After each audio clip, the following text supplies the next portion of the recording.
This is Marcus Whitney's audio universe. Like, you gotta do the work. You gotta show up and just do the work.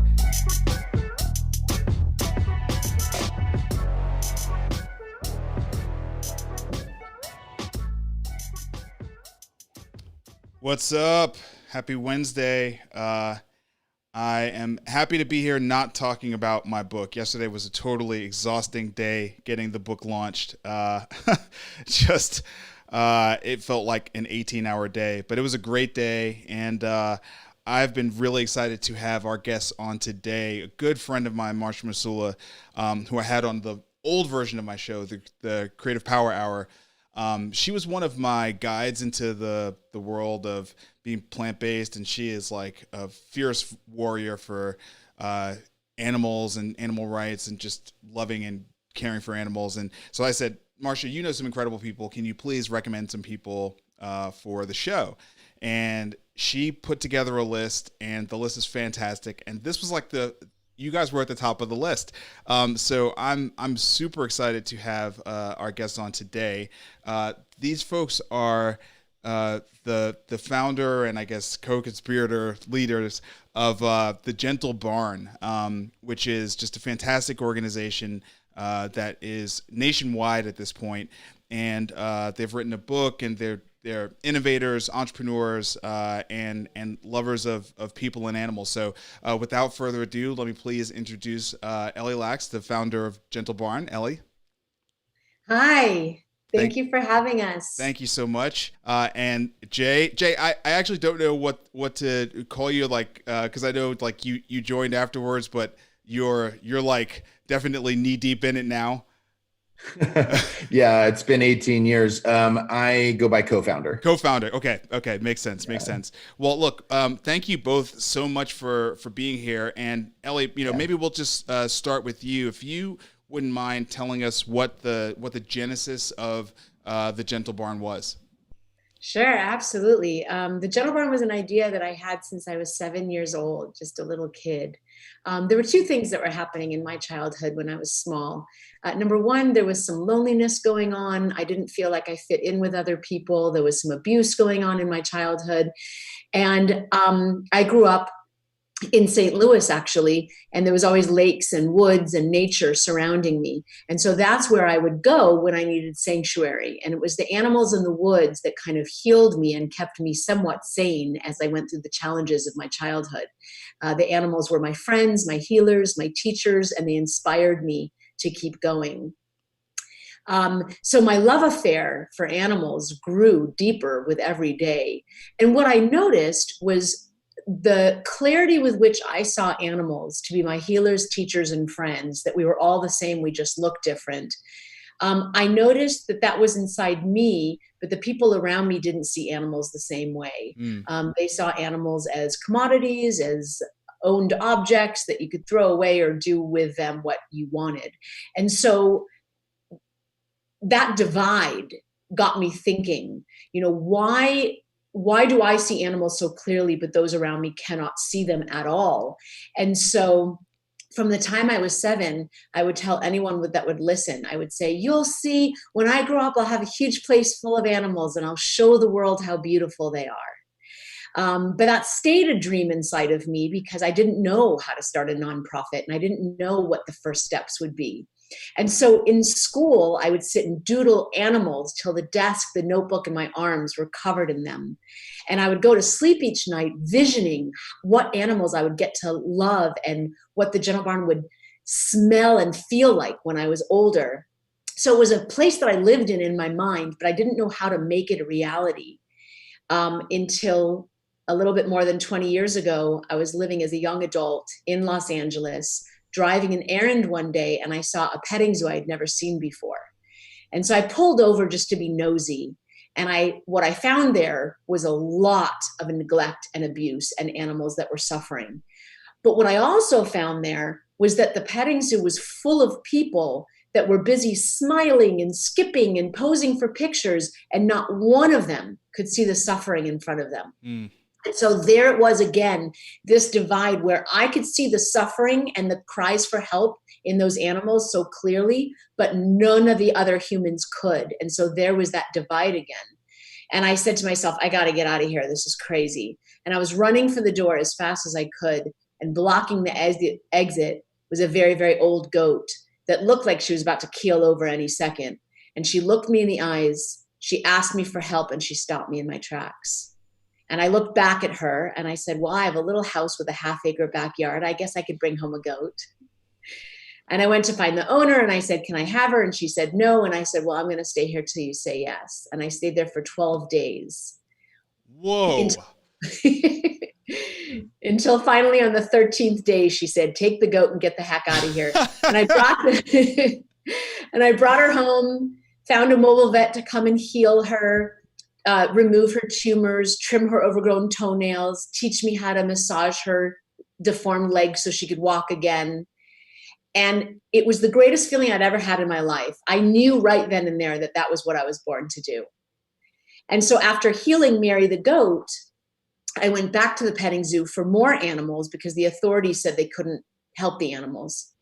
And I ended up taking a whole barnyard full of animals home, fixed them one by one with the mobile vet, looked out my window one day to a backyard that was now full of animals and said, holy cow, I just started my dream. And that was 20 years ago. Wow. That is an amazing, amazing story. So Jay, what is your introduction into this world? Did you too grow up with this same sort of ability to understand the animals?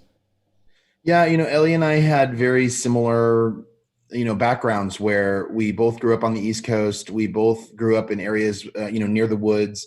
And, when I first was kind of going through the abuses and things like that happened very similarly in my life that did with Ellie. And we lived very parallel lives. We don't have enough time in this show to tell you all about that, but we lived very parallel lives with abuse and neglect and difficult childhoods. Animals saved us and saved me. And I was always connected to them. I rode horses as a young guy. We don't do that anymore, but rode horses and was connected to large animals and dogs and things like that, animals like that were part of the saving of my life, really.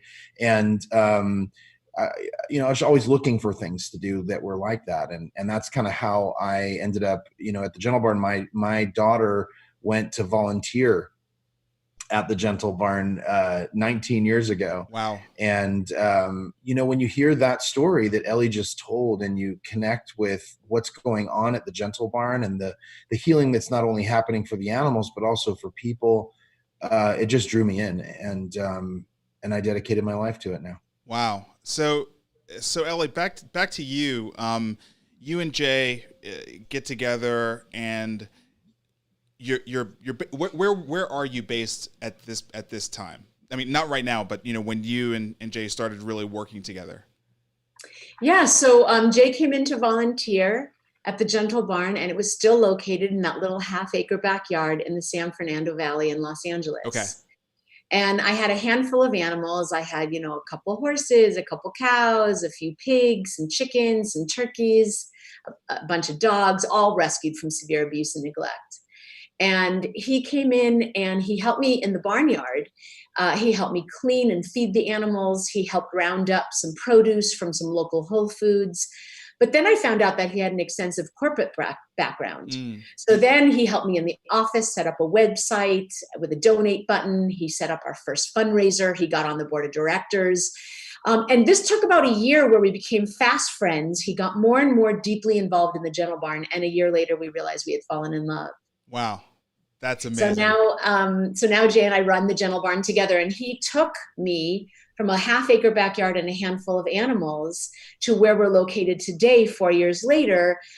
We are now in Santa Clarita, California. We have a 5-acre property, and just minutes up the road, we have another 15-acre property, which is where most of our larger animals live, and it's our healing center as well. And then 5 years ago, we branched off into Tennessee. So we're located now in Nashville. And almost 3 years ago, we started a Gentle Barn in St. Louis. So now we're in 3 locations and looking for the 4th. Wow, that's incredible, Jay. Since you were the person who came in with the business background, at this point you're both business people. I get that, but when you came in and you were sitting on the board and pulling things together, this was also 19 years ago. Was there a blueprint for how to do this kind of business? I mean, I'm curious as to that. I know about zoos and petting zoos, but like, what you were trying to do, did you just have to sort of make this stuff up as you went along? Yeah, I mean, obviously we're a nonprofit organization, so there are for sure other nonprofit organizations. Sure. But as far as the sanctuary, I mean, there weren't. Now we have hundreds of sanctuaries all over the place, but we were really OG. We were back in the day. We were just doing it, and we didn't know anybody, and there were another couple large ones, but they were so far away, and we would sometimes call for help, and they'd be like, we had a cow rescue that we did, and they were calves that came in very sick, and we said, what do we do? How do we heal these guys?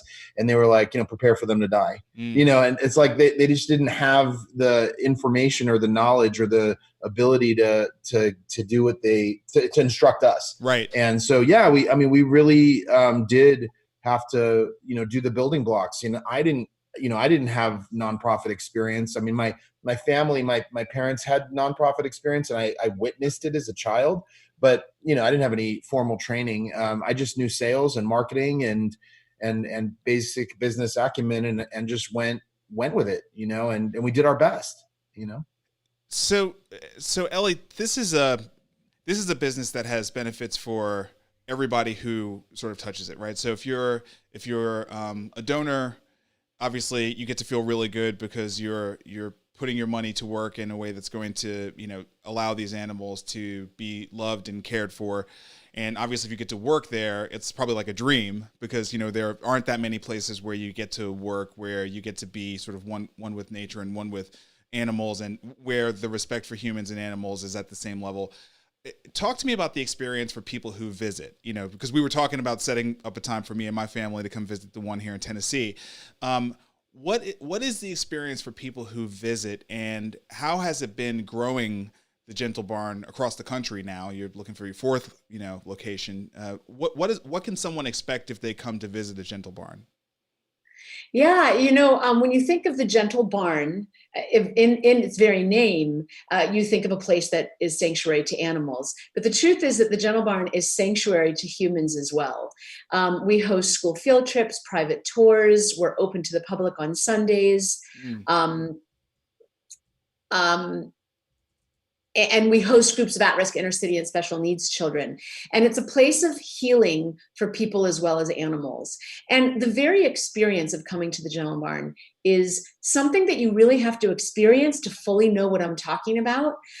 There is an energy, a healing, loving energy on the property that you can feel the minute you get out of your car. It's just on the land. It's just the energy that's there on the land. And you can feel it when your feet touch the earth. You exhale, you feel a little lighter, you feel a little brighter, and it starts you off. Then you can come and hug our cows. And for people who have never done this, I like to say that we haven't lived till we've hugged a cow and cuddled a turkey. It's the most wonderful thing in the world. Cows are these giant fuzzy creatures with teddy bear ears and long eyelashes and huge eyes that bear deep into your soul. And you can come over to these giant creatures and they will hold still for you while you can wrap your arms around them, put your faces on them, close your eyes, and feel their love. It is like the best mom hug you can ever get. And it just opens your heart. It connects you to every living being. It is absolutely beautiful. And then from there, people can feed the horses and again, stand in front of giant creatures and open your hands and see how gentle they are. And you feel brave and courageous and connected. It's wonderful and humble all at the same time. And then you can go to our smaller barnyards where you can hold chickens as they fall asleep in your arms. You can give pigs tummy rubs as they roll over and grunt thank yous. You can sit on the ground in front of our female turkeys and cuddle them as they fall asleep in your laps. It's just wonderful. And you get to practice courage and empathy all at the same time. You get to connect with creatures that look so different. And the takeaway is that no matter what we look like, we're all the same. Wow. And it's life-changing. It connects people to animals, certainly, and to nature, but it also connects people right back to themselves and to who they are and the goodness and love inside of themselves. And people leave changed. That's so powerful. Jay, I said before we came on that I didn't want to spend a lot of time talking about it, but I did want to talk about the phenomenon that was Tiger King before coronavirus. We're not really talking about it that much now. But for many people that were, totally focused on technology, the world, sort of everything that the Gentle Barn is trying to give you an escape and a reprieve from, right? A lot of people don't even know about sanctuaries. Like, they may have heard about the elephant sanctuary, but like that might be the end of it, and they just sort of think that's a place where elephants are rescued and saved. They don't know that these things exist. And then we have this phenomenon that is this blockbuster show, but is obviously like sort of, it's kind of dirt TV, right? You know what I mean? It's like, let's look at the disaster of humans that are troubled and then how that interfaces with animals. I'm sure that the Gentle Barn is not the only sanctuary out there at this point. It is probably a much larger group, probably a community of leaders. You can tell me it didn't matter at all, but how did it feel to be, doing the work that you're doing and that come out, and just how did that feel? I'm just interested in what it was like. It's entertainment, it's entertainment. It's exploitation. It's mistreatment of animals. It's inappropriate behavior, just morally. Mm-hmm. I think people sometimes get a kick out of watching things like that. And it was different. And I think that's why the things that are different and kooky on the different kinds of platforms that we have are what draw attention. And I think that's simply what that was. Mm-hmm. I think the things that were done in that show, I didn't really watch it, but I know about it and I've seen, clips of it, are horrendous. And it's just, it's like, it's kind of a sign of what people are today sometimes, like you're willing to watch that, really, and I guess as a sanctuary, we sort of fall back on like, well, gosh, we've been doing this for 20 years. We really need your support here. And we really want you to see what we're doing, because we're doing it in the name of the animal and we're doing it in that direction. It's kind of, you mentioned, I think, petting zoo earlier, things like that. The difference between what we do and what, say, a petting zoo or that kind of show, represents is simply about money. It's about money. It's about exploitation. It's about popularity. It's about, selfishness. It's all of those things, greed. What we're trying to do on this side is healing, health, information to people about how beautiful our animals are and how they're the same, how we're all the same, and how we all have this ability to be connected. And so, connection and talking about them and sure, there's some parts of what we do that are a little bit, self, promoting, but it's only because we want to get the information out there, not because Ellie or I have any reason to talk about ourselves. We just really want people to understand, and we're in an environment and in a world right now where we all have to start really understanding how connected we are. Yeah. I mean, I just want to say, well, thank you for responding to the question. There's nothing that I've gotten in this conversation that looked, sounded, or more importantly, felt at all like the 2 episodes of that show that I saw. I saw like one of the first episodes, and then I saw like the last episode, and it's just like, what an absolute disaster this whole thing is. I can't give that Yeah. much. You know, I'm a creator. I can't consume Yeah. that much, and I definitely am not going to consume a whole season of that. It's just not. It doesn't give me anything. We're storytellers, you know. I mean, we're trying to tell a story. You know, that's the amazing part about the Gentle Barn. That's what we do. What we do is we share the stories of the animals, and you know, we're just conduits. You know, we're walking you through what we have to show. And if you watch any of our you know videos like on YouTube or whatever, that's what you'll see. You know, we're trying to be entertaining and in a way that invites people to learn. That's probably a really good segue, Ellie, to talk about your book as a storyteller. Tell us about your book.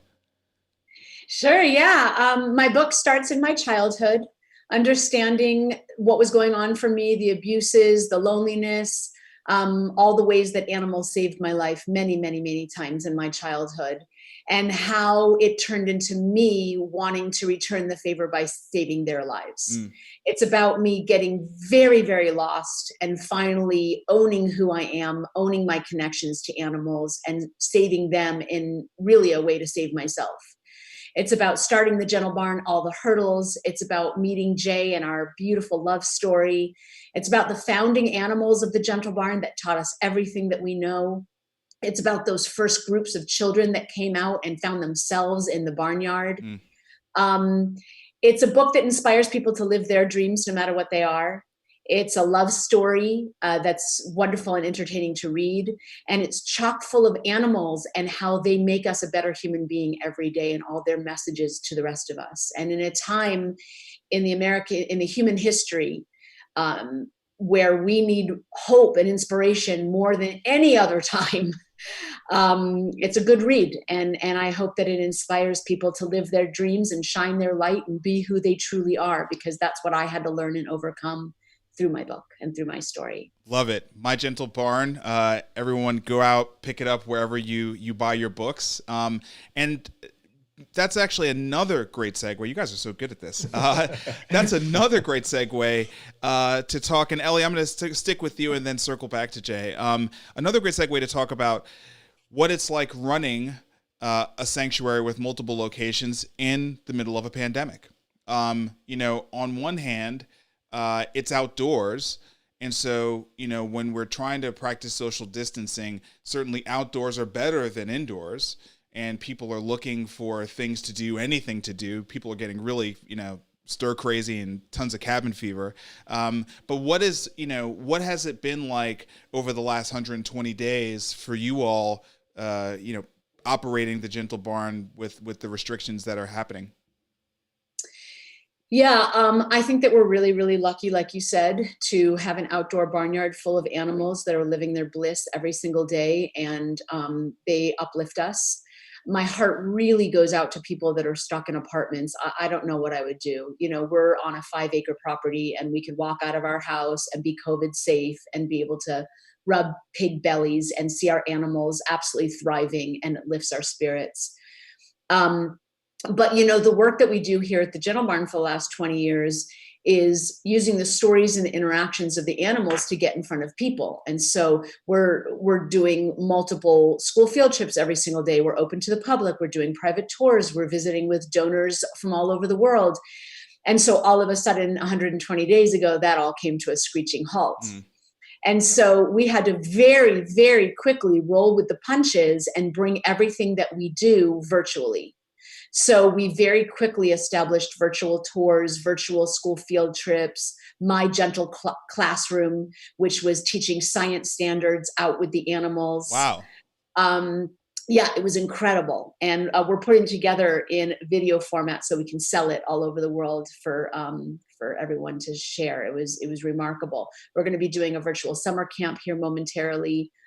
And we had never done those things before, but what happened before COVID was that all our visitors, here in California, we would get hundreds and hundreds of visitors, even just on a Sunday. And those visitors would bring with them donations that would enable us to care for the animals and keep us strong to bring in new animals. When that came to a screeching halt, all of a sudden those funds stopped with them. And we realized, oh my God, are we going to even be able to survive this financially? And so bringing everything virtual not only allowed us to continue our mission, getting in front of people and opening their hearts and connecting them to this beautiful world of animals, but it also enabled us to continue fundraising and connecting with the community so we can continue as an organization.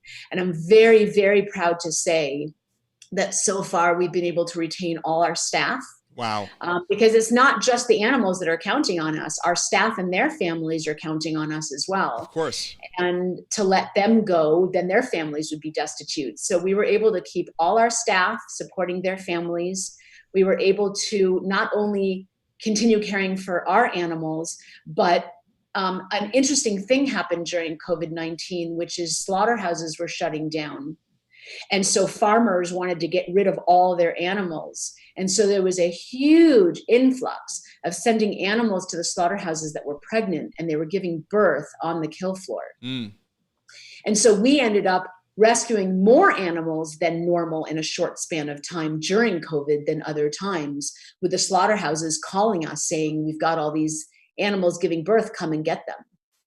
And so we were able to bring in 7 cows with their babies, heal their bodies. They were very, very sick, and heal their hearts and teach them to trust people. And so we've been very, very busy during COVID. And our fundraising staff led by Jay has been very, very busy fundraising and asking our donors to please support us through this hard time so that we can get to the other side of it. And so far, so good. We're very grateful. Well, I just want to say kudos to you for just not sitting back and being look, I'm with you. For people who are locked up in a space where they can't get fresh air, they can't get around. You know, I have my family in my home. You know, you have your family. I've just thought about how much I am sad for people who are by themselves and lonely in this moment. But there is another thing, which is you didn't just look at the decrease in revenue. You took the opportunity to create all these new virtual versions of everything that you've done. I mean, you didn't just say one thing. I mean, you've done virtual classrooms and virtual tours and all these things. And to me, it's like that same spirit that has driven you to grow the business, grow the sanctuaries across the country, get the book. I just wrote a book. It's super hard. So to write the book, you know, it's like you're using that same energy to keep your enterprise alive and turning virtual, which when the world does open back up at some point for good, you'll now have both the in-person thing plus the virtual thing, you know, which will be incredible. It will have been an asset. So I just think that's so awesome. Jay, just back to you, because you mentioned a new innovation that you all just came up with that you've rolled out in California and will shortly be rolling out in your other locations. Can you talk about that real quick? Sure. And just 2 seconds to say to you that yesterday, every day I send an inspirational quote to our team.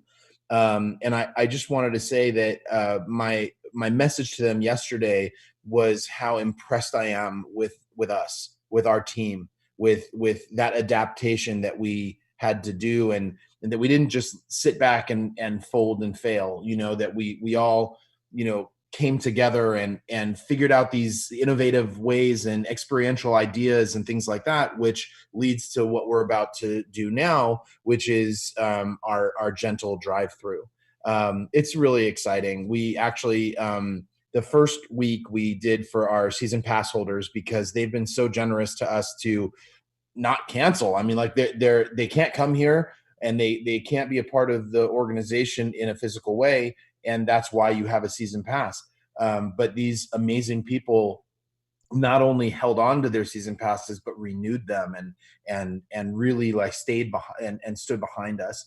So we felt obligated to them to, thank them by giving them the first experience. And basically what it is we are open every Sunday. You go on the website and you can book it. And you get to come to the Gentle Barn and have a drive-through immersive experience. And you come in the property and you get to see inside of our. We have in California. We have it in Tennessee. It's about to start. next weekend, not this coming weekend, but the next weekend. And in Missouri, the same. And but here you get to go to our second property up the road and drive and see our healing center and the animals that are in there that are quarantined, which is something we would never be able to do had we been on foot, because we can't risk people transmitting the disease from one animal to the other and things like that. Right. So they're able to drive by them and see them and have lunch in front of the cow pasture, then drive down to the second property, and they get to drive through the property. And there's all kinds of different experiences they get to have. One of the most amazing, which is something we do with every group that ever comes here, is we have people interact with our wishing well. And so they get to write their wish for the world and for the planet on their rock. And these people who come to the Gentle Barn, they're deep people, you know. Yeah, they're of course, very connected, deep people, and some of the things that they're writing and things that they're saying are just absolutely amazing. And this experience, you know, you get lunch included and popcorn, and you know, you get to see all the animals and hear their stories. It's just special. It's just really amazing. That sounds incredible, and I'll have to follow up with you afterwards to get the information for when the Tennessee one opens up. That and sounds like something. Marsha is a big part of the planning of that. Oh, good. Because she's an incredible event planner. Yeah, she's incredible at that. She's been very helpful in setting up the Tennessee location and getting it ready to roll, and we're really excited about it. Awesome. So, you know, as we discussed, a half hour goes fast, and we're already at the end. But Ellie, just leave us with maybe just one final note of inspiration for everybody, and also what people can do to support the Gentle Barn today. So to get involved, it's super easy. You could look for the Gentle Barn on YouTube, Facebook, Twitter, and Instagram. You can check out our website, gentlebarn.org, and read more about our beliefs and the animals and the work that we do with children. You can sponsor an animal and pay a nominal donation each month to get behind the scenes, regularly emailed updates of how that animal is doing and brand new pictures each month.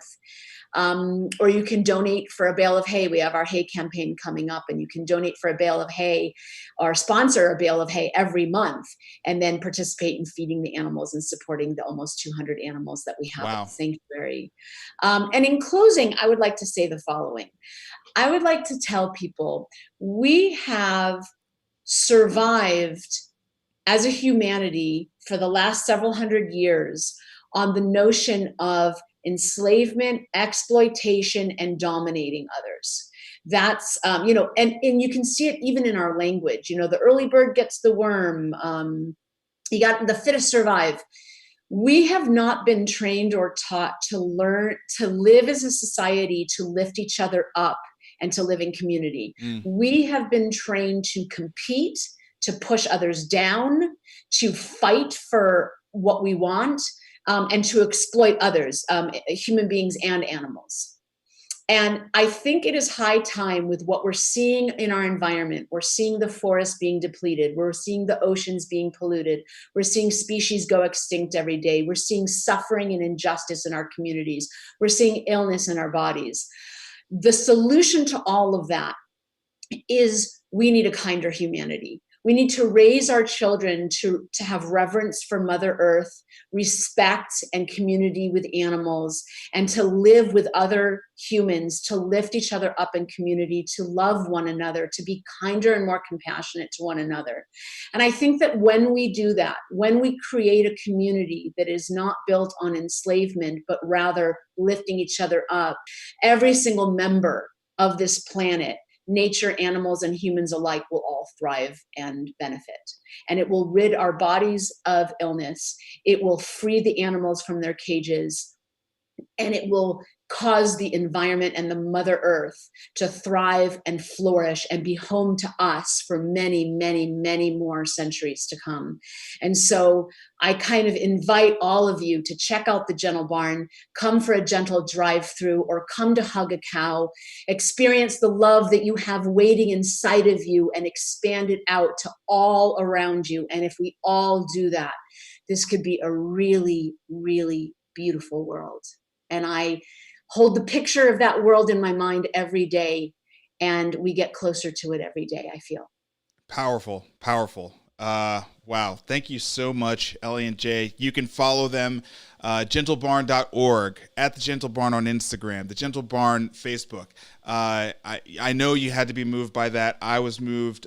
Thank you both so much for spending the time today to share your background, your history, your mission, your vision, your purpose, your love story. It's all incredibly inspiring. Thank you, Marcus. Yeah, no, thank you so much. My book came out yesterday, Create and Orchestrate. We hit #1 on Amazon in a bunch of different categories. So thanks everybody for all your support out there, and keep it moving. The podcast, Marcus Whitney's Audio Universe, wherever you get your podcasts, it's there. Go subscribe and follow me everywhere online at Marcus Whitney. That is it. I will be back tomorrow with another episode. Thank you so much, and I will see you next time. Let's build a new normal, y'all. Thank you for tuning in to Marcus Whitney's Audio Universe.